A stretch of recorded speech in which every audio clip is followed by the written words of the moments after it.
오늘 성찬 예배에 출애굽기 12장 1절로 14절 말씀을 통해 6월절의 참된 의미란 제목으로 말씀을 전하며 받은 은혜로 성찬 예식에 임하고자 합니다.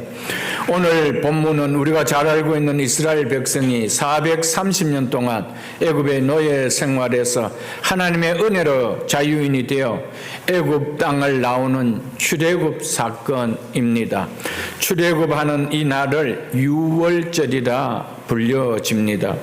모세가 하나님의 보내심을 받아 바로왕, 애굽왕 바로에게 가서 이스라엘 백성을 애굽에서 나아가도록 해달라라고 했습니다. 바로가 모세의 그 말을 들을 리가 없습니다. 그래서 하나님께서 모세를 통해 바로와 애굽 고관과 백성들이 크게 두려워할 만한 재앙을 9번이나 일어나게 했습니다. 바로 왕은 눈앞에 일어나는 재앙들을 볼 때마다 보내줘야겠다는 마음이 들기보다는 도리어 마음이 더 강팍하여져서 보내기를 거절하였습니다. 그래서 하나님께서 보내지 않을 수 없는 마지막 재앙을 애굽 땅에 내리십니다.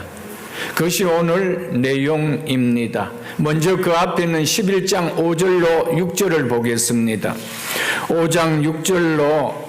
11장 5절로 6절 보겠습니다. 11장 5절 6절입니다. 애굽 가운데 처음 난 것은 왕위에 앉은 바로의 장자로부터 맷돌 뒤에 있는 몸종의 장자까지 모든 가축의 처음 난 것까지 죽으리니 애굽 온 땅에 전무후무한 큰 부르짖음이 즉 곡성이 있으리라 라고 하였습니다. 하나님께서 내리시는 마지막 재앙은 애굽 왕 바로의 장자로부터 가장 신분이 낮다는 여종의 장자까지 그리고 애굽 땅에 있는 모든 가축의 처음 새끼들까지 다 죽게 하는 것입니다. 그로 인해 애굽 온 땅에 전무후무한 큰 곡성이 있을 것이라 하였습니다. 이러한 무서운 재앙으로 애굽 땅 전역이 큰 울음 바닥을 이루겠고 이스라엘 백성은 물론이고 그들의 짐승까지도 애굽 사람들과는 구별될 것이라고 말씀합니다. 이어지는 7절을 보겠습니다. 그래서 이어지는 7절에 그러나 이스라엘 자손에게는 사람에게나 짐승에게나 개 한 마리도 그 혀를 움직이지 아니하리니 여호와께서 애굽 사람과 이스라엘 사이에 구별하는 줄을 너희가 알리라. 이 재앙으로 말미암아 바로 왕이 이스라엘 백성을 애굽에서 나가도록 할 것이므로 하나님께서 모세와 아론을 통하여 이스라엘 백성이 떠나기 전에 반드시 취해야 할 행동이 있다는 것입니다. 그것을 명령하십니다. 그 내용이 오늘 본문에 기록되어져 있습니다. 본문 12장 1절로 12절 1절로 2절을 먼저 보겠습니다. 여호와께서 애굽 땅에서 모세와 아론에게 일러 말씀하시되 이달을 너희에게, 이달이 어떤 달입니까? 애굽을 떠나는 이달이죠. 애굽을 떠나는 이달을 너희에게 달의 시작 곧 해의 첫 달이 되게 하고 하나님께서 모세와 아론을 통해 애굽을 떠나기에 앞서 이스라엘 백성에게 너희는 애굽을 떠나는 이 달을 한 해를 시작하는 첫 달로 삼으라고 명했습니다. 하나님께서 이스라엘 백성에게 이제부터는 지금까지 애굽 땅에서 노예로 살면서 익숙해진 애굽의 달력을 버리고 너희의 새 달력으로 바꾸라고 명하셨습니다. 이것은 이스라엘 백성에게 지금까지 애굽에서의 삶과 이후 출애굽 후의 삶은 같을 수 없는 삶이므로 단절해야 된다라는 것을 요구하고 있는 말씀입니다. 그리고 바로의 통치를 받은 애굽의 종된 삶이 마감되고 하나님의 통치를 받은 하나님의 백성으로서의 새로운 삶을 위해 새롭게 태어난 새로운 존재가 되었음을 기억하라고 하신 말씀입니다. 그래서 출애굽을 영원히 기억하기 위하여 이달을 한 해의 첫 달로 삼게 하신 것이었습니다.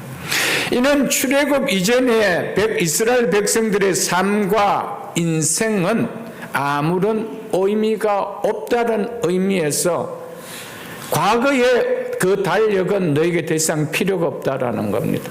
이제부터 카운트되는 새로운 달력을 사용하라는 겁니다. 성도인 우리는 어떻습니까? 예수 그리스도로 말미암아 죄와 사망에서 구원받아 하나님의 자녀로 새롭게 태어나기 전에 죄와 사망의 세력 아래서 영원한 멸망으로 향할 뿐이었던 그때의 삶과 인생이 진정 무슨 의미가 있는 삶이었으며 인생이었다라고 생각이 되어집니까? 인생의 길과 진리가 되시며 영원한 생명 되시는 예수님께서 우리 안에 거하시기 전에 우리의 모든 삶도 살아온 인생도 참으로 헛될 뿐이었습니다. 그래서 헛되고 헛되며 헛될 뿐이라고 하였습니다. 죄로 말미암아 영원히 사망에 들어갈 수밖에 없었던 무가치한 인생이었음을 우리에게 말해줍니다. 예수님께서 우리를 찾아와 주시지 않고 그대로 70, 80의 인생을 살다가 죽음을 맞이했다라면 내 자신이 어떤 자리에 영원히 임하겠습니까? 생각하면은 우리는 아찔하고 끔찍하게 느껴질 것입니다. 그런 인생의 7, 80의 이 땅의 삶이, 이 땅의 인생이 하나님 앞에 무슨 의미가 있겠습니까? 살아있을 동안에 의미가 있는 것처럼 보여서 우리가 속고 살 뿐이지 우리를 창조하신 예수 그리스도를 알기 전까지는 어느 누구도 무엇이 참된 삶인지 진정한 의미의 참된 삶을 모르고 열심히 살다가 결국 아무런 의미를 느끼지 못하는 헛되고 헛되며 헛될 뿐이라고 외치며 영원한 멸망의 자리로 임할 수밖에 없습니다. 우리가 그것을 안다라면은 한 번 주어진 7, 80의 인생을 정말 의미 없이 살아갈 수가 있을까요? 없습니다. 너희는 애굽을 떠나는 이 달을 한 해를 시작하는 첫 달로 삼으라고 명하심은 바로 출애굽을 하는 이스라엘 백성에게 애굽 땅에서 바로의 종되어 살던 그 삶은 아무런 의미가 없는 삶이었다라고 말해주고 있는 것입니다. 그래서 바로의 종되어 살던 과거의 삶과 다른 삶을 사는 새로운 존재가 되었기에 새 출발을 의미하도록 너희는 애굽을 떠나는 이 달을 한 해를 시작하는 첫 달로 새 달력으로 삼으라라고 하셨습니다. 그러면서 11절 끝부분에 뭐라고 말하고 있습니까? 이것이 여호와의 유월절이니라 라고 하고 있습니다.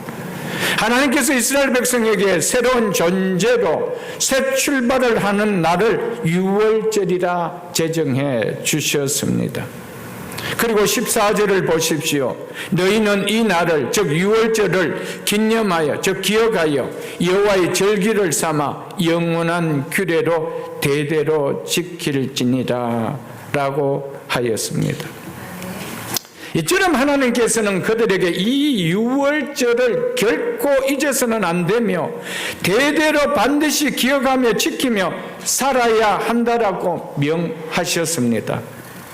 유월절은 하나님의 은혜로 새로운 존재된 자들에게 대대로 기억되며 지켜야 할 만큼 중요한 날이라는 것을 말해주고 있습니다. 사랑하는 성도 여러분, 우리가 예수님을 알기 전까지의 삶이 여러분들 생각하면 어떻습니까? 참 의미 있는 인생이었다. 그래도 나름 삶에 의미가 있었다라고 말할 수가 있습니까, 여러분들? 예수 그리스도를 만나기 전에는 그 삶이 내 인생에서 최고로 의미 있는 삶이라고 이야기할 수가 있습니다. 그러나 하나님 앞에 기억되는 자는 하나님 앞에 서는 자입니다. 그러나 하나님 앞에 서지 못하는 이 땅의 모든 인생의 삶은 결코 의미가 없습니다. 자기는 나름대로 다 의미가 있다고 살아갈 뿐입니다. 그것을 속임이라고 이야기합니다. 내가 속기도 하고 속이기도 하는 겁니다. 그래서 신기루를 잡는 것처럼 살아갑니다. 그러나 죽음 앞에 내 삶이, 내 인생이 정말 의미 있었다라고 말할 수 있을까요? 눈을 감으면은 내가 맞이할 자리는 영원한 사망의 멸망의 자리, 고통의 자리밖에 아닌데, 그런데 7, 80의 인생 내가 나름 사회적으로 의미 있게 살았다고 한다는 것이 하나님 앞에도 의미가 있을까요? 그래서 새로운 시간 속에 살아가는 달력을 삼으라는 거예요. 그것만이 내 앞에 의미가 있다라는 거예요. 예수 그리스도를 알기 전까지는, 유월절 어린 양의 피를 알기 전까지는 우리는 우리의 삶의 진정한 의미를 깨달을 수가 없습니다. 왜냐하면 허물과 죄로 죽은 인생이기 때문에. 죽은 인생에게 무슨 의미가 와닿겠습니까? 그것은 다 내 마음과 내 육체가 원하는 것을 의미라는 의미로 포장할 뿐이죠. 그건 다 하나님과 역행하는 길이라는 것입니다. 오늘 신약 성도들에게 지금 유월절을 기억하며 지키고 있습니까? 절기로서 유월절을 지킬 이유는 전혀 없습니다. 그래서 어느 교회에서도 유월절은 지키지 않습니다. 그러나 유월절이 주는 참된 의미를 우리는 기억하며 새롭게 지키고 있습니다. 이어서 계속 보겠지만 유월절의 참된 의미는 흠없는 어린 양이신 예수님의 십자가의 죽으심을 기억하며 기념하는 신약의 성찬 예식 속에 고스란히 녹아져 있습니다. 그러므로 우리가 성찬 예식을 한다라는 것은 우리는 유월절의 참된 의미를 깨닫고 있다라는 것을 우리가 말해주는 것입니다. 우리 주님께서 십자가에 못 박히시기 전 밤 제자들과 함께 유월절 음식을 드시면서 그 유월절 음식으로 직접 제정하신 예식이 바로 성찬 예식입니다. 예수님께서 유월절 음식으로 성찬 예식을 제정하신 것은 유월절과 성찬 예식은 그 의미가 같기 때문이라는 것입니다. 그리고 또한 유월절이 성찬을 통하여 완성되었기 때문입니다. 그러므로 오늘 우리가 성찬 예식에 참여할 때 우리 각자는 오늘 본문을 통하여 유월절이 주는 참된 의미를 인식하며 참여할 때 더 큰 은혜가 임할 줄 믿습니다. 이스라엘 백성들이 이제 애굽 바로의 종의 삶을 청산하고 새로운 삶을 출발하는 새로운 존재가 되기 위하여 반드시 행해야 할 일이 있다라고 말하고 있습니다. 그것이 두 번째 뭐라고 하는지 보겠습니다. 3절로 7절을 보겠습니다.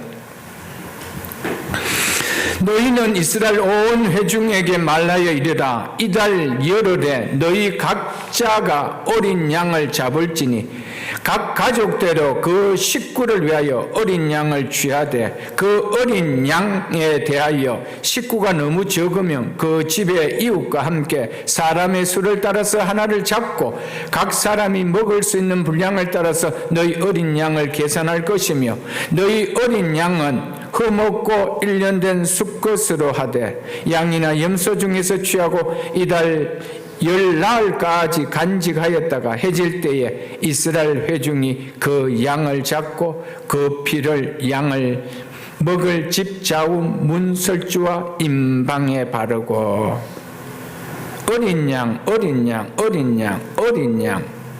그 양 수없이 지금 양을 이야기하고 있습니다. 어린 양을 이야기하고 있습니다. 반드시 이 어린 양을 잡아 그 피를 너희가 그 잡은 양을 먹을 집 문의 설주와 임방에 바르라는 것입니다. 이처럼 각 가족마다 흠없는 어린 양을 잡아 이 그 피로 그가들이 거하는 집에 문설주와 임방에 바르라는 이 명령입니다. 문설주는 문을 달기 위하여 양쪽에 세운 기둥을 말하고 임방은 그 기둥 위에 얹혀 있는 버팀목을 말하지요.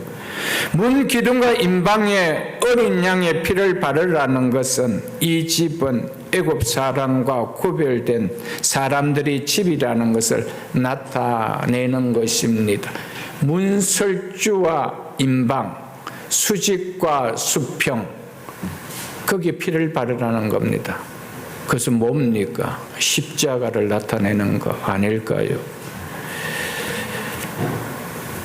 유월절 사건을 통하여 이스라엘 백성들이 애굽의 노예 생활에서 해방된 출애굽의 사건은 죄인이 죄에서 해방되어 구원받는 것을 예표하고 있습니다. 이스라엘 백성들이 출애굽 사건의 토대가 된 장자의 재앙에서 구원받기 위해서 유월절 희생양이 요구되었듯이 죄인이 하나님의 심판에서 구원받기 위해서는 영적 유월절 희생 제물이 요구된다는 것입니다. 그리고 바로 그러한 영적 유월절 희생 제물은 유월절 어린 양이 흠없고 완벽해야 하듯이 죄와 허물이 없는 분이라야 한다는 것을 말해주고 있습니다. 그분은 누구시겠습니까? 그분은 바로 예수 그리스도를 나타냅니다. 왜 어린 양의 피를 문설주와 임방에 발라 구별됨을 표시하라고 할까요? 12절 보겠습니다. 내가 그 밤에 애굽 땅에 두루 다니며 사람이나 짐승을 막론하고 애굽 땅에 있는 모든 처음 난 것을 다 치고 처음 난 것, 즉 장자를 다 친다는 것이죠. 이는 애굽의 모든 생명에 대한 심판을 의미합니다. 고대 사회에서 장자는 그가 속한 모든 공동체의 대표를 의미하기 때문입니다. 장자를 친다는 것은 모두를 다 친다는 말과 동일한 것입니다. 모두 처음 난 것을 다 치고 애굽의 모든 신을 내가 심판하리라. 나는 여호와로다. 이전의 9가지 재앙은 대부분 애굽 사람들에게만 임했습니다. 그런데 이번에는 10번째 재앙인 장자가 죽임을 당하는 재앙은 애굽 사람뿐 아니라 애굽 땅에 있는 모든 사람에게 예외 없이 다 임한다라고 말하고 있습니다. 즉 애굽 사람과 이스라엘 사람 가리지 않고 다 임하겠다라고 하고 있습니다. 그런데 흠없는 어린 양을 잡아 그 피를 문설주와 임방에 바르는 집은 하나님께서 죽음의 재앙이 그 집의 사람과 짐승을 치지 않고 지나가겠다라고 말씀하셨습니다. 그래서 이스라엘 백성에게 어린 양의 피로 구별되는 표시를 해두라고 하신 것이었습니다. 애굽은 죄악 세상을 상징하며 애굽의 바로는 세상의 공중 권세 잡은 마귀를 상징합니다. 그리고 장자는 세상에 사는 모든 사람을 상징합니다. 애굽의 장자들에 대한 심판은 죄인인 모든 인류에 대한 하나님의 심판을 예표하고 있는 것입니다. 어린 양의 피를 바르지 않는 자 가운데 애굽의 장자 재앙에서 제외된 자가 아무도 없듯이 예수 그리스도를 믿지 않은 자들 가운데 하나님의 심판을 면할 자는 아무도 없다라는 것을 말씀해 주고 있습니다. 13절 보겠습니다. 내가 애굽 땅을 칠 때에 그 피가 무슨 피입니까? 어린 양을 잡아서 그 피로 문설주와 임방에 바른 것이죠. 표시해둔 그 피죠. 그 피가 너희가 사는 집에 있어서 너희를 위하여 표적이 될지라. 내가 피를 볼 때에 너희를 그 재앙이 너희를 넘어가리니. 여기서 넘어간다는 말에서 넘을 월을 써서 유월절이라 이렇게 부릅니다. 유월이라. 그것을 절기로 지킨다고 해서 유월절이라고 했습니다. 패스오버라고 말하고 있죠. 넘어간다는 것입니다. 재앙이 너희에게 내려 멸하지 아니하리라. 아멘. 유월절 어린 양의 피를 문설주와 임방에 바르고 그 집 안에 머물기만 하면 장자가 죽는 재앙으로부터 그 가정이 구원받게 될 것이라고 하셨습니다. 이스라엘 백성들이 장자의 재앙에서 구원받기 위해 특별히 해야 할 일은 아무것도 없었습니다.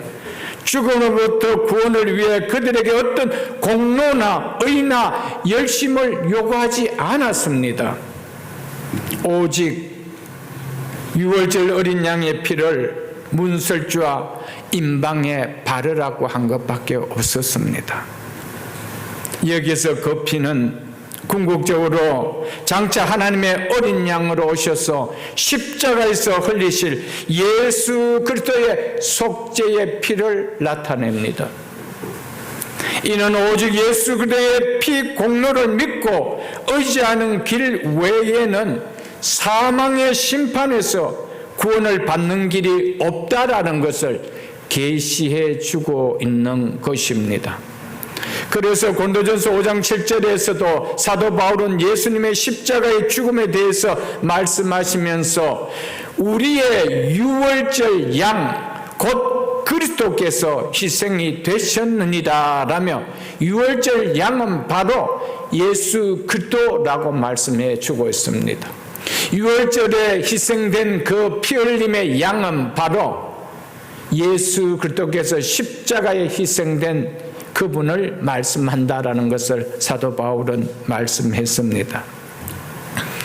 왜 예수님께서 십자가에 피를 흘리며 죽으셨으만 했습니까? 우리의 죄에 대한 하나님의 심판의 진노가 우리에게 임하지 않고 넘어가게 해주기 위해서입니다.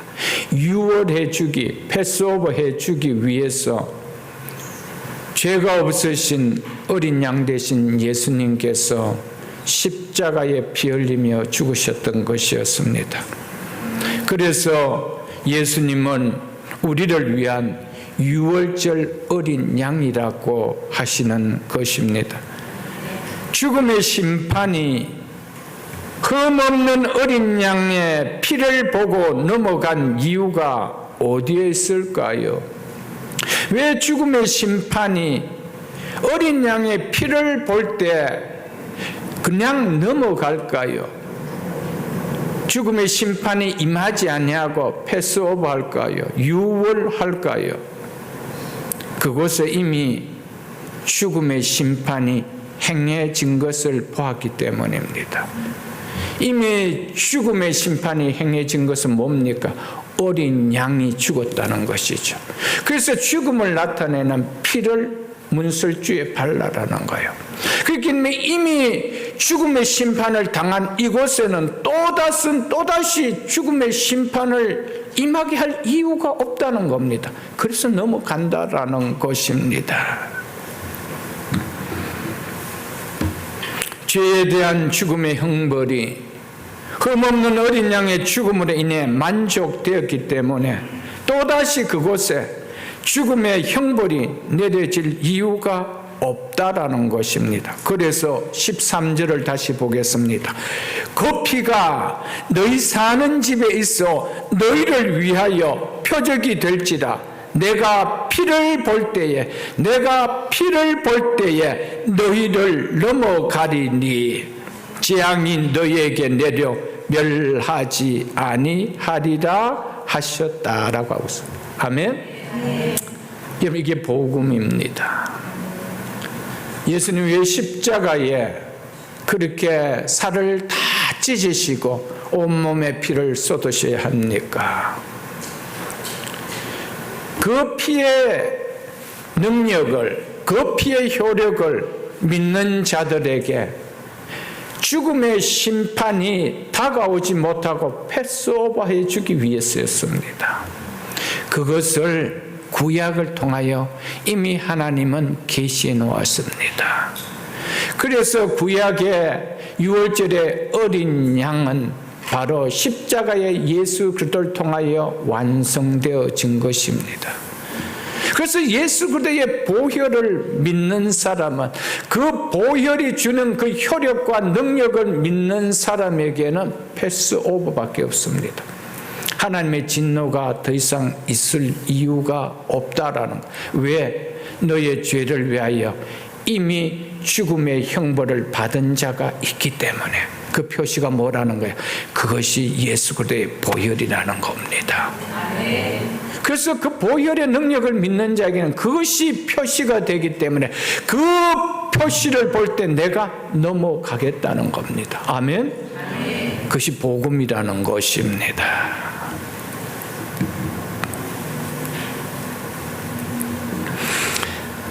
그래서 마태복음 20장 28절에 보면 인자가 온 것은, 예수님께서 이 땅에 온 것은 많은 사람의 대속물로 주려 함이라라고 예수님께서 친히 말씀하셨습니다. 여기서 대속물이라는 이 의미는 우리를 죄의 속박에서 자유케 해주기 위하여 자신이 우리를 대신하여 제물이 되셨다라는 이 말입니다. 우리를 죄의 속박에서 건져 자유케 해주시기 위하여 예수님 자신이 우리를 대신하여 속죄 제물이 되셨다는 겁니다. 피를 흘리는 제물이 되셨다는 겁니다. 그래서 인자가 온 것은 많은 사람의 대속 제물이 되게 하기 위하여 오셨다라고 하신 것이었습니다. 이처럼 예수님의 죽음은 죽음으로 죄값을 지불한 대속의 죽음이기 때문에 하나님은 이러한 예수님의 우리의 죄를 위한 대속을 보시고 더 이상 죄의 형벌을 우리에게 내리지 않으시는 것입니다. 우리가 죄가 없어서가 아닙니다. 죄는 여전히 있지만은 이 모든 미래의 죄까지 예수님이 담당하시고 대속 제물이 되어 주셨기 때문에 이미 여러분과 저를 위하여 죽음을 당해 주셨기 때문에 그 죽음을 보시고 우리에게 더 이상의 죽음을 요구하고 있지 않다라는 겁니다. 그것이 복음입니다. 그것이 성경 전체가 얘기하는 핵심적인 복음이지요. 죄의 대가가 다 지불되었다라고 하나님은 당신의 아들을 보시고 그것을 인정하셨기 때문에 우리가 여전히 죄가 있음에도 불구하고 죄의 형벌을 거두가시는 거야. 이것이 성경이 말하는 하나님의 구원입니다. 그래서 예수님께서 십자가에 죽으실 때 내가 다 이루었다는 겁니다. 그 이름이 뭡니까? 대속 제물로서 감당해야 될 모든 값을 다 지불했다는 겁니다. 우리의 미래까지 질 모든 죄까지 다 담당해 주셨다는 겁니다. 우리가 예수 믿고 난 이후에 죄 지을 것을 모르실까요? 모르실까요? 다 알고 계십니다. 그러나 하나님께서 예수 그를 통하여 내 아들이 그 죄값을 다 지불한다는 거예요. 네가 지을 미래의 죄를 내가 다 알고 있지만 이미 다 지불한다는 거예요. 그래서 우리에게 소망이 있는 거예요. 그래서 우리가 그 복음을 듣고 감사하는 거예요. 우리가 삶을 통해서 구원을 받는다라면 예수 믿기 전이나 예수 믿고 나서 무엇이 그렇게 달라진 것이 있습니까? 여러분 한번 생각해 보십시오. 만일에 조금 우리의 의로, 우리의 착함으로, 우리의 조금 선행으로 구원받을 수 있다라면 이스라엘 백성들보다 애굽인들 가운데 더 그런 사람들이 많았을지 모를 것입니다. 성경은 한 번도 우리가 착하게 살아서 의롭게 살아서 내가 너희들 구원을 베푼다라고 이야기하고 있다. 너희가 열흘 동안 착하게 살아라. 진짜 선하게 살아라. 이렇게 말하고 있지 않습니다. 14일 동안 어린 양을 다 간직했다가 그날 저녁에 그 피를 잡아 그냥 문설주에 발라라. 그러면 내가 그 피를 보고 패소하겠다는 거예요. 아멘? 여러분 이게 복음입니다. 우리의 삶을 보면 항상 좌절할 것밖에 없습니다. 우리의 삶이 우리를 구원해 주는 것이 아닙니다. 우리 하나님 말씀을 믿음이 구원해 준다는 사실을 잊지 말기를 주의 이름으로 축복합니다. 예수 그리스도의 피로 말미암아 새 생명을 얻은 구원을 얻기까지 죽음의 심판을 피할 수 없는 인간의 삶은 자신은 가치가 있다고 할지 말할지는 모르나 하나님 앞에는 아무 가치가 없다라는 겁니다. 인간의 허물과 죄로 죽은 자이기 때문에 하나님 앞에 죽은 자의 삶이 착하게 산들, 선하게 살았다 한들 죽은 자의 삶일 뿐인데 한 날도 카운트가 되지 않는다는 겁니다. 그래서 예수 그리스도를 나타내는 어린 양의 피를 통하여 애굽에서 나오는 새로운 출발의 삶을 살아야 된다.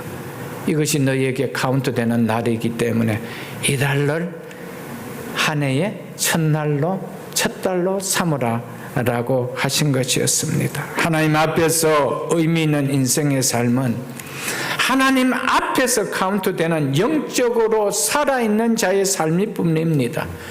그래서 그도의 생명으로 살아있는 자만이 하나님께서 우리의 생명을 가진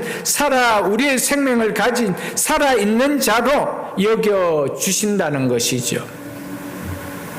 한번 생각해 보십시오. 우리가 생명을 가지지 못했다라면은 생명을 가진 못한 자가 생명을 가진 주님 앞에 설 수가 있을까요? 그리고 생명을 가지지 못한 자의 삶을 가르쳐서 하나님께서 우리에게 상을 주실 수가 있을까요? 아무것도 없습니다. 우리는 예수 그리스도의 생명을 가졌기 때문에 하나님께서 우리를 살은 자로 봐주시는 거예요. 그래서 예수 그리스도의 생명으로 살아가는 삶을 하나님은 카운트해 주신다는 것입니다. 그래서 살아계신 하나님 앞에 설 수 있으며 영원한 하나님 나라에 들어갈 수가 있는 것입니다. 로마서를 한 장 보겠습니다. 로마서 6장 10절로 11절을 보겠습니다. 247쪽입니다. 로마서 6장 10절로 11절입니다.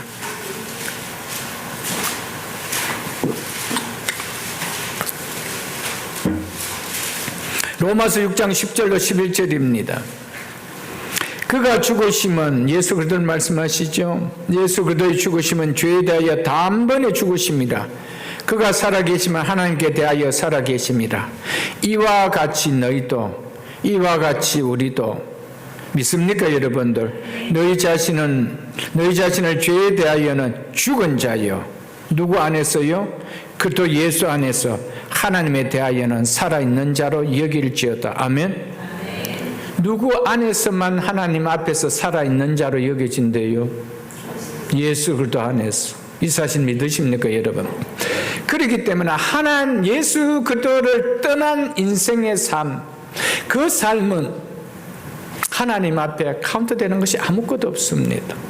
허물과 죄로 죽었던, 생명이 없었던 자였기 때문에, 생명이 없기 때문에 생명이 없다라는 것을 드러내기 위하여 우리는 잠시 사는 것 같지만 우리의 골은 결국 죽음 앞에 맞이하는 것밖에 없습니다. 죽음을 맞는다는 건 뭡니까? 우리에게 생명이 없었다라는 것을 증거해 주는 것이거든요. 누구 안에 있는 자에게 진정한 생명이 있다고요? 영원한 생명을 가진 예수 그리스도 안에. 그래서 그들만이 하나님께 대하여 살아있는 자로 여긴다는 거예요. 그렇기 때문에 하나님 앞에 설 수 있는 자인 것이요. 죽은 자가 하나님 앞에 설 수가 있나요? 죽은 자가 영원한 하나님 나라에 들어갈 수가 있나요? 산 자만이 들어가는 거예요. 하나님 앞에 카운트되지 않는 그 삶을 7, 80 살아간다라고 정신없이 살아가는 인생들이 얼마나 많습니까? 그래서 예수님께서 뭡니까? 썩을 양식을 위하여 일하지 말라라고 이야기했습니다. 생명이 있는 양식을 위하여 일하라라고 우리에게 말씀하신 것을 기억할 수 있기를 축복합니다. 내가 피를 볼 때에 그 재앙이 너희를 넘어가리라. 임하지 않고 넘어간대요. 죽음의 재앙이 넘어가는 기준이 뭐라고 분명하게 성경은 말씀하고 있습니까? 흠없는 어린 양의 피라고 말하고 있습니다. 흠없는 어린 양의 피 때문에 죽음의 심판이 임하지 않고 패스오버 한다는 겁니다. 넘어간다는 겁니다. 죽음의 심판에서 구원받는 것은 다른 데 있는 것이 아니라 바로 어린 양의 피에 있다라는 것이 성경이 가르치는 핵심의 내용입니다. 착해서가 아닙니다. 의롭게 살아서가 아닙니다. 누구보다도 더 좀 의로운 삶을 살아서가 아닙니다. 이미 하나님 앞에 죽은 인생이 의롭게 살아야 그 의가 하나님 앞에 어떻게 인정이 되겠어요, 여러분들? 죽은 사람들 눈에는 조금 더 그게 선하게 보이고 착하게 보여서 좋은 곳에 갈 수 있을지라고 여겨질지 모르겠지만은 성경이 말하는 살아계신 하나님 앞에는 죽은 자이기 때문에 갈 수가 없다라는 것입니다. 그 밤에 죽음의 심판으로부터 구원받는 길은 얼마나 너희가 착하게 살았느냐 선하게 살았느냐 문제가 아니었습니다. 어린 양의 피를 문설주에와 임방에 발랐느냐 바르지 않았느냐 그것이었습니다. 그 집이 얼마나 크고 아름답고 화려하였느냐가 아니었습니다. 움막집이라도 어린 양의 피가 발려져가 있느냐 오직 피였습니다. 믿으십니까, 여러분들? 하나님의 바라보심은 네가 잘 살았느냐 못 살았느냐 많이 배웠느냐 배우지 못했느냐 있지 않습니다. 오직 너를 위하여 내 아들 예수 그리스도가 십자가에 흘린 피의 효력을 믿고 사느냐 믿고 살지 않느냐 이것을 보십니다. 하나님의 바라보심은 여기 있습니다. 내가 피를 볼 때에 넘어가리라. 아멘. 여러분은 예수 그리스도의 십자가의 죽으심, 그 피 공로, 그 피의 효력을 믿으십니까? 예수님께서 십자가의 피를 쏟으시고 죽으신 그 효력을 믿으십니까? 그 피의 효력은 여러분의 우리의 모든 죄를 다 사시고도 넉넉하게 남은 효력인 것을 믿습니까? 그것을 믿는 자들에게는 넘어간대요. 여러분 예수를 믿어도 예수님의 십자가의 죽으심에 그 효력과 그 능력을 믿지 않는다라면 내 삶은 100년을 살았든 200년을 살았든 우리를 창조하신 하나님 앞에는 무의미한 삶입니다. 결국은 의미 없는 곳에 떨어질 수밖에 없는 삶이라는 것입니다. 우리가 죄로 말미암아 마땅히 죽어야 할 인생이 죽음의 심판에서 구원받는 길은 오직 우리의 죄를 사하여 주시기 위하여 예수 그리스도께서 십자가에서 흘리신 그의 피의 효력을 믿는 것, 그거밖에 아닙니다. 사랑하는 성도 여러분, 교회 다니는 사람 치고 예수님의 십자가를 믿지 않는 분이 누가 있겠어요? 다 믿습니다. 근데 그 십자가에 흘리신 피의 효력이 나에게 어떻게 미치고 있느냐, 이 사실을 믿느냐는 거예요. 이 사실을 믿는데 안 기쁠까요? 그 피 흘림이 나의 과거, 현재, 미래의 모든 죄까지 사해 주셨기 때문에 죄의 삭선 사망이라는 죄의 형벌이 미치지 못한 자가 되었다는 것이 굿뉴스라는 거예요. 근데 그 소식 앞에 안 기쁘냐는 거예요. 그 은혜를 받은 우리가 그분 앞에 올려드린 예배가 안 감사가 들어가고 안 기쁜 예배가 드려질 수 있느냐는 거예요. 그것을 묻고 있는 것입니다. 그 피의 효력을 믿느냐는 거예요. 십자가에 피 흘리신 예수 그리스도의 보혈의 그 피의 능력을 우리가 믿고 있느냐는 거예요. 그걸 볼 때 넘어간대요. 이스라엘 백성들은 그 피를 바를 때 혹시 죽을지도 모르는데 바르면 좀 안 낫겠나, 그렇게 바른 사람이 아무도 없습니다. 왜 그런지 아세요? 그 말을 할 때 그 말을 믿고 거기서 흠없는 어린 양을 골랐습니다. 그리고 간직했습니다. 말씀이 시키는 대로 믿었기 때문에 간직에 걸려서 간직에 넣을 수가 있고요. 그래서 죽이고 바를 수가 있었습니다. 그러나 정말 그렇게 할 사람은 대충 아무거나 잡았어. 1년 된지 2년 된지 3년 된지 캄캄한데 아무거나 하나 꺼내서 그렇게 했을 것입니다. 그러나 이것을 믿은 사람은 1년 된 흠없는 수컷을 골랐습니다. 믿습니까, 여러분들? 여러분, 그 효력을 믿는 자가 진짜 예수 그리스도를 믿는 자예요, 여러분들. 거기에 사망과 음부의 권세가 패소하는 거예요. 일어날 수가 없다라는 것을 우리에게 말해주고 있는 것입니다. 예수 그리스도께서 십자가에 흘리신 보혈은 어떤 죄라도 씻지 못할 죄가 없습니다. 예수님이 흘리신 보혈의 능력보다 이 땅에 큰 죄가 있나요?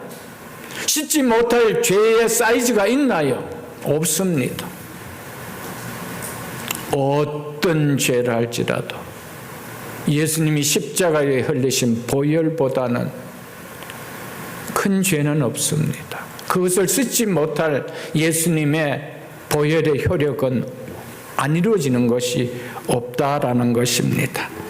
그렇기 때문에 구원과 멸망을 결정짓는 것은 죄의 사이즈가 아니라 예수 그리스도께서 십자가에 흘리신 보혈을 믿어 내가 그분 안에 거하느냐 거하지 않느냐는 겁니다.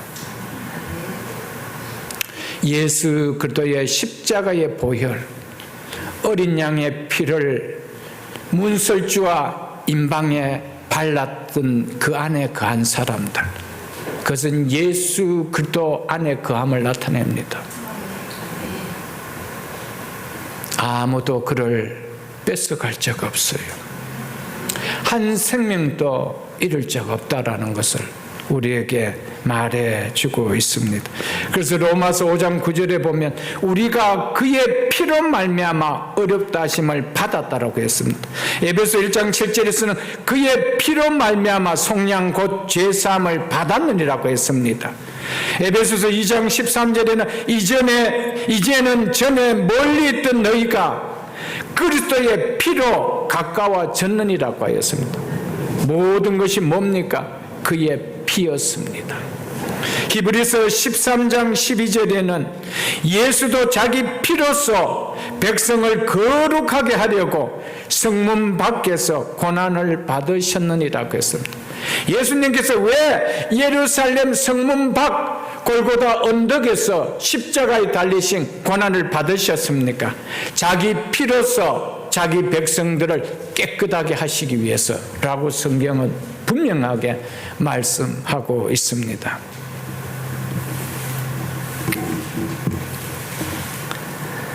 만일 이스라엘 백성이라 할지라도 하나님이 하신 말씀을 믿지 못하고 어린 양을 잡아 문설주와 임방의 피를 바르지 않았다면 어떻게 되었을까요? 애굽 사람과 똑같이 죽음을 맞았습니다. 왜냐하면 어린 양의 피를 바르는 이 행위는 바로 하나님의 명령에 순종하는 믿음을 드러내는 믿음의 증거이기 때문입니다. 어린 양의 피를 발랐다라는 것은 뭘 이야기합니까? 하나님의 말씀에 내가 순종했다 이 말입니다. 왜요? 이 말씀을 주신 분은 하나님이기 때문에. 그래서 하나님이 그 말씀을 하셨기에 바르면은 죽음의 재앙이 패스오버하기 때문이라고 하신 하나님의 말씀을 믿었기 때문에 행하였던 것이었습니다. 이처럼 구원에는 믿음의 증거가 있다는 겁니다. 그것이 행위입니다. 그래서 행함이 없는 믿음은 죽은 것이라고 했죠. 여러분 한번 보십시오. 이들이 하나님 말씀을 믿지 않았다라면 하나님이 전해준 말씀을 전하는 이 모세를 통하여 전해준 말을 받아들이지 않았다라면 그렇게 했을까요? 할 수가 없었습니다. 모세의 말이 아니라 하나님의 말로 받았던 것이었습니다. 사랑하는 성도 여러분, 우리가 정말 예수 그리스도의 피 공로를 믿는다라면 정말 내가 예수 그리스도의 피 공로를 믿을 때 우리에게 가져다 주는 죄의 사망이 건드릴 수 없는, 죽음의 사망이 건드릴 수 없는, 거기에서 자유함을 없는 영원한 생명을 가진 자라고 믿는다라면 우리는 그 하나님의 말씀 앞에 드러내는 행위가 있다는 겁니다. 이것을 오늘 본문을 통해 우리에게 보여주고 있습니다. 믿음은 행위를 드러낸다는 겁니다. 믿음의 베이직은 뭡니까? 하나님의 말씀입니다. 그러면 그 말을 믿는다라면 그 믿음의 행위가 내가 나타난다는 것이죠. 그 행위는 뭡니까? 첫째는 내가 믿습니다라는 고백하는 거 아닐까요? 내 고백입니다. 나 믿습니다.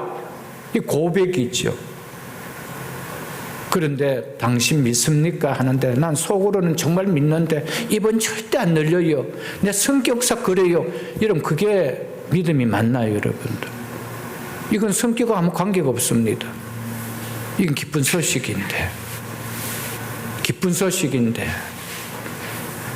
여러분 내가 벙어리가 아닌 이상은 이것은 다 말해주는 거예요.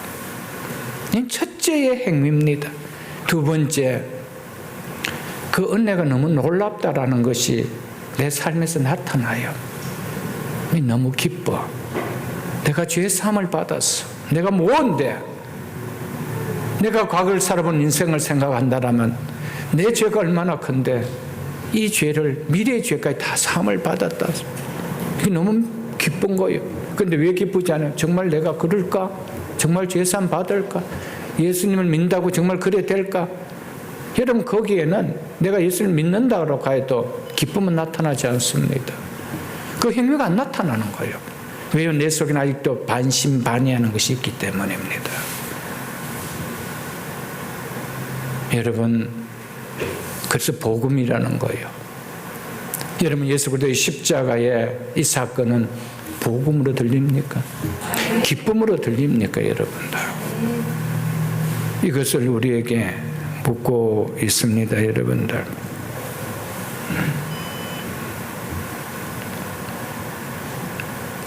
구원의 근거는 하나님의 말씀입니다. 이들이 하나님께서 구원의 약속하신 하나님을 믿지 못했다라면 이들은 1년 된 흠없는 수컷 순양을 찾을 수고를 할 이유가 없습니다. 혹시 모세 말을 한번 믿어보자고 했다라면 가장 죽여도 안 아까운 거 대충 한 마리 잡아서 그렇게 했겠죠. 가장 값 나가는 1년 된 거, 그것도 흠없는 거, 그 아까운 거 잡을 수 있을까요? 못 잡습니다. 하나님의 말씀을 믿었기 때문에. 믿습니까, 여러분들? 하나님 말씀을 믿지 못하라면 하나님 말씀하신 이 말씀의 신뢰를 보이는 행위는 안 나타난다는 것입니다. 결국 하나님의 말씀을 믿지 못하면 결국 구원은 일어날 수 없다는 겁니다. 요한복음을 한번 보겠습니다. 요한복음 12장 48절을 보겠습니다. 168쪽입니다. 168쪽. 요한복음 12장 48절입니다.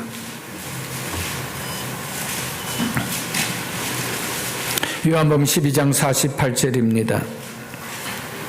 나를 저버리고, 즉 나를 배척하고 내 말을 받지 아니하는 자들을, 내 말을 받지 않은 자를, 즉 내 말을 받아들이지 않는 자를 심판할 이가 있으니, 내 말을 받아들이지 않는 자는 심판한대요. 심판을 하는 자가 있대요.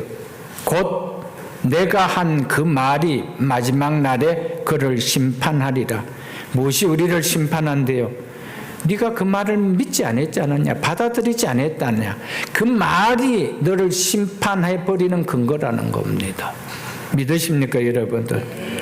모든 사람은 예수님과 예수님의 말씀에 대한 어떤 태도를 취하는가에 따라서 하나님의 약속에 참여하기도 하고요, 두려운 심판에 떨어지기도 한다는 것을 보여줍니다. 그 앞에 있는 8장 51절도 보겠습니다. 8장 51절을 보겠습니다. 진실로 진실로 너희에게 이르노니 사람이 내 말을 지키며, 내 말을 지킨다는 것은 믿음의 다른 표현을 이야기합니다. 믿음의 신뢰를 보이는 것을 말합니다. 내 말을 지키면 영원히 죽음을 보지 아니하리라. 믿으십니까? 데살로니가후서 1장도 한번 보겠습니다. 334쪽 데살로니가후서 1장 8절로 9절을 보겠습니다. 데살로니가후서 1장 8절로 9절입니다. 하나님을 모르는 자들과 우리 주 예수 그리스도의 복음에 복종하지 않는 자들에게, 즉 믿지 않는 자들을 이렇게 표현한 것이죠. 믿지 않는 자들에게 형벌을 내리시리니 이런 자들은 주의 얼굴과 주의 힘의 영광을 떠나 영원한 멸망의 형벌을 받으리라. 아멘. 하나님이 하신 약속의 말씀입니다. 누구에게요?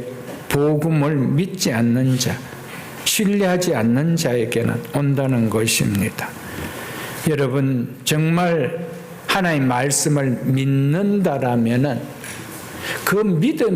믿는다라면은 그 말씀의 내용이 얼마나 우리를 벅차게 하는 내용입니까? 영원히 죽지 아니하리라. 얼마나 벅찬 내용입니까?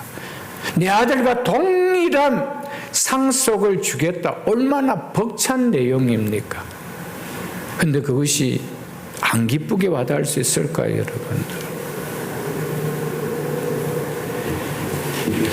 다시 본문으로 돌아가서 8절을 보겠습니다. 그 밤에 그 고기를 불에 구워 무교병과 쓴 나물과 아울러 먹되라고 하죠.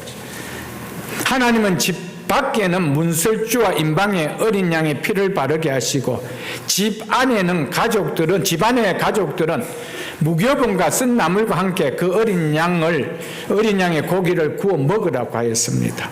어린 양의 고기는 영적으로 예수 그리스도를 상징한다고 말씀했습니다. 어린 양의 고기를 먹는다는 것은 그 몸과 연합됨을 이야기하고 합니다. 이는 영적으로 예수 그리스도께서 흘리신 피의 공로를 믿는 자는 예수 그리스도와 연합된 자가 되었음을 인식케 하는 말씀입니다. 예수님께서 십자가에 달리시기 전날 유월절 음식을 먹으면서 제자들에게 떡을 대어 주시면서 이것은 너희를 위한 내 몸이니 받아서 먹으라고 하셨습니다. 그날 밤 이스라엘 백성들은 자기들의 구원을 위하여 피 흘려 죽었던 어린 양의 고기를 먹었던 것처럼 이제 우리는 성찬 예식에 참여함으로 우리를 구원하시기 위하여 십자가에 피 흘려 죽으신 예수님의 몸을 기념하는 떡을 먹을 것입니다. 이는 너희가 내 안에 내가 너희 안에 있는 것을 너희가 알라라고 하신 주님의 말씀처럼 날 구원하여 주신 주님과 내가 연합한 자임을 깨닫게 해주시는 특별한 은혜의 시간입니다. 그래서 그 어린 양의 고기를 구워서 먹으라는 거예요. 그분과 나는 연합되어 있다는 겁니다. 그분의 생명이 내 생명이라는 겁니다. 이것이 성찬 예식을 통하여 우리에게 나타내주는 은혜의 예식입니다. 그 고기를 불에 구워 무교병과 쓴 나물과 아울러 먹으라고 했죠. 무교병이라는 것은 발효제, 즉 누룩, 이스트가 들어가지 않고 구운 빵을 말합니다. 그 빵과 함께 먹으라는 겁니다. 이후에 이스라엘 백성들이 하나님께 제사를 드릴 때는 발효제인 누룩을 넣지 않는 무교병을 썼습니다. 이유는 발효제의 역할을 하는 누룩은 부패를 나타내는 죄악을 상징하기 때문입니다. 흠없는 어린 양의 피로 새 생명을 얻은 애굽 노예의 삶을 벗고 새 삶을 시작하는 새 달력을 가진 자이기에 누룩 없는 삶을 사는 자가 되어야 한다는 것입니다. 애굽에서 쫓던 옛 삶을 섞은 삶이 아닌 새 생명으로 탄생한 새 삶을 사는 자가 되어야 한다는 겁니다. 그래서 어린 양의 피를 발랐다라면 누룩이 함께 공존될 수는 없다라는 겁니다. 그런 의미로 어린 양의 고기를 무교병과 누룩이 들어가지 않는 것과 함께 먹으라고 하셨던 것이었습니다. 성경 한 곳 찾아보겠습니다. 고린도전서 5장 7절입니다. 신약성경 268쪽 고린도전서 5장 7절 말씀입니다. 신약성경 268쪽 고린도전서 5장 7절 말씀입니다. 너희는 누룩 없는 자인데, 성도는 우리를 향하여 너희는 누룩 없는 자인데, 이 말은 죄에서 해방된 예수 그리스도 안에서 새로운 피조물이 되었다는 말을 누룩 없는 자라고 이렇게 이야기하고 있습니다. 죄에서 해방되었다는 겁니다. 죄의 세력이 너희를 다스릴 수가 없다라는 겁니다. 그런 자라는 겁니다. 그래서 너희는 누룩 없는 자인데 새 덩어리가 되기 위하여, 여기서 새 덩어리는 죄를 상징하는 누룩이 없는 영적으로 성결한 교회 공동체를 가리킵니다. 왜? 누룩 없는 자들이 모였기 때문에. 이것이 교회 아닙니까? 그래서 새 덩어리는 죄를 상징한 누룩이 없는 영적으로 성결한 교회를 가리킵니다. 이것이 거룩한 그리스도의 몸인 교회에 속한 성도들이 마땅히 추구할 거라고 말하고 있지요. 묵은 누룩을 그래서 말해요. 내어버려라. 묵은 누룩은 뭡니까? 예수 믿기 전에 지냈던 죄된 습성, 죄된 삶의 방식, 이것을 이야기하죠. 이것을 내어버리라는 겁니다. 예수 그리스도를 믿고 구원받은 자들이기에 더 이상 이것과 함께 공유할 수 없다는 겁니다. 그래서 그 고기를 무교병과 함께 먹으라고 했던 이유가 여기에 있는 것입니다. 그러면서 이어서 왜냐하면이라는 접속사가 들어갑니다. 왜냐하면 우리의 유월절 양 곧 그리스도께서 희생되셨기 때문입니다 라고 하고 있습니다. 예수 그리스도께서 우리의 죄를 대신하여 죽으심으로 우리의 죄를 다 도말하셨기 때문에, 그래서 우리가 새로운 피조물이 되었기 때문에 묵은 누룩을 내어버려야 된다는 것입니다. 죽음의 심판으로부터 나를 구원하기 위하여 유월절 어린 양 대신 그리스도께서 십자가에서 대속의 제물이 되어 주셨음을 믿는 성도는 누룩이 없는 새덩어리처럼 죄와 연합하지 않은 성결한 삶을 살아야 한다는 것입니다. 그래서 유혹의 욕심을 따라 써져가는 옛 사람의 생활 방식을 버리는 삶을 살아야 한다는 것입니다. 그리고 또한 쓴 나물과 함께 아울러 먹으라고 했습니다. 쓴 나물은 무교분과 비슷한 의미입니다. 비참했던 애굽 노예 생활의 고난과 고통 속에서 건짐을 받은 구원의 사건을 반드시 기억하며 하나님의 은혜를 잊지 말고 애굽에서의 고통에 쓴 죄를 이제는 멀리하고 하나님의 은혜에 역행하는 삶을 살지 않는 감사의 생활을 잊지 말라라는 의미에서 쓴 나물과 함께 먹으라고 했습니다. 우리가 성찬 예식에 참여할 때 우리 주 예수 그리스도의 은혜를 기억할 뿐 아니라 또한 은혜에 역행하는 삶을 살지 않는 무덤을 굳게 하는 자리가 되어야 됩니다. 다짐을 하는 시간이 되어야 한다는 겁니다. 우리는 누룩 없는 자라는 겁니다. 우리는 새 덩어리가 되기 위하여 누룩을 내버려야 한다는 것을 오늘 성찬 예식을 통하여 내가 어떤 자인가를 깨달아라고 말씀하고 있는 것입니다. 그런데 피를 바른 어린 양의 고기를 불에 구워 무교분과 쓴나물과 함께 먹는데 어떤 자세로 먹으라고 하는지 이 말씀을 보고 마치겠습니다. 11절을 보겠습니다. 너희는 그것을 이렇게 먹을지니 허리에 띠를 띠고 발에 신을 신고 손에 지팡이를 잡고 급히 먹으라. 이것이 여호와의 유월절이니라. 어떤 식사도 이렇게 하는 사람은 아무도 없습니다. 이렇게 식사하는 사람이 있다라면 한 사람, 한 이유밖에 없습니다. 바로 출동 명령이 떨어지면 전쟁에 임해야 될 군사들 외에는 아무도 없습니다.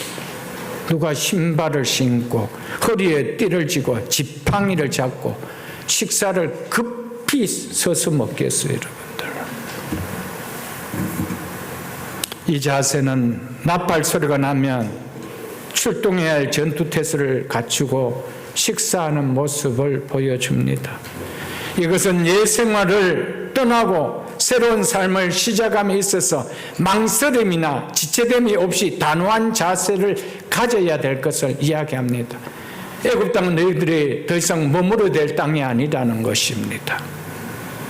죽었던 땅, 그 죽음의 땅에 너희가 더 이상 머무를 이유가 없다는 겁니다. 단호하게 빨리 떠나라는 겁니다. 새로운 삶을 사는 존재는 애굽을 떠나야 할 존재이기 때문입니다. 새 삶을 사는 존재에게는 더 이상 애굽을 떠나야 할 곳이지 애굽에서 살아야 할 곳이 아니기 때문에 급히 떠나라고 이야기합니다. 망설이지 말고 떠나라고 하고 있는 것입니다. 하나님 앞에 의미 없는 옛적 생활을 떠나는 자세는 이렇게 단호한 결단의 자세가 필요하다는 것을 이야기하고 있습니다. 그도 안에서 새 삶을 살아야 할 하나님의 백성된 새 존재는 옛 삶에 대한 미련이나 애착 때문에 하나님의 뜻을 역행하는 새 삶을 사는데 머뭇거려서는 안 된다는 겁니다. 왜 우리에게 오랫동안 신앙생활하면서도 옛 삶을 끊지 못할까요? 하나님 앞에 기억되지 못하는 그 옛 삶을 왜 떠나지 못하고 머뭇거리며 동거하며 살아갈까요? 내가 어떤 존재인지 잘 와닿지 않기 때문에. 왜 예수 그리스도께서 십자가에 죽으시고 나를 구원해 주셨는지 그 의미가 잘 와닿지 않기 때문이죠. 오늘 성찬을 통하여 이 의미가 와닿고 하나님 나에게도 이런 결단이 일어날 수 있도록 믿음을 주옵소서라는 이런 은혜가 있기를 주의 이름으로 축복합니다. 유월절을 먹는 양은 그냥 양이 결코 아닙니다. 그냥 양고기가 아닙니다. 죽음의 심판에서 건져준 희생의 양입니다. 어린 양이 죽었다는 것은 자신을 대신하여 죽은 죽음이라는 것을 말해주고 있습니다. 그 죽음은 애굽 땅에서 삶은 이제 그들에게서 죽었다라는 것을 이야기합니다. 즉 옛 삶이 죽었음을 얘기해 주고 있습니다. 생명을 가진 그들의 새로운 삶이 자신의 옛 삶을 묻어버린 애굽 땅에 더 머무를 이유가 있나요? 그래서 그 땅을 떠나야 한다는 것입니다. 이것이 또한 유월절의 참된 의미입니다. 성찬을 통하여 우리가 떠나야 될 자리가 무엇인지, 내 삶에서 그리스도인의 삶으로 살아가는데 앞으로 나가지 못하도록 나를 막고 붙들고 있는 옛 삶이 무엇인지 돌아보면서 그것을 끊을 수 있는 것이 또한 성찬 예식입니다. 그냥 아무런 의미 없이 이 성찬 예식을 하니까 떡과 포도주를 받는 것이 아님을 기억하십시오, 여러분.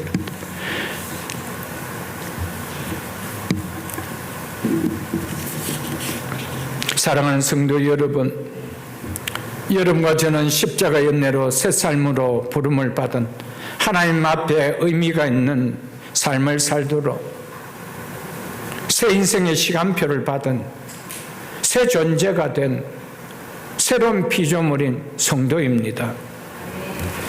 오늘 주님이 베풀어 주신 주님의 만찬 앞에서 주님을 몰랐을 때 쫓던 하나님 앞에서 의미 없는 옛 삶을 아직도 떨쳐버리지 못하여 새 삶으로 나아가며 머뭇거리게 만드는 것은 없는지 돌아보면서 말씀이 주신 능력을 붙들고 결단을 내리는 참으로 은혜로운 성찬 예식에 참여함이 될 수 있기를 주의 이름으로 축복합니다. 말씀을 맺겠습니다.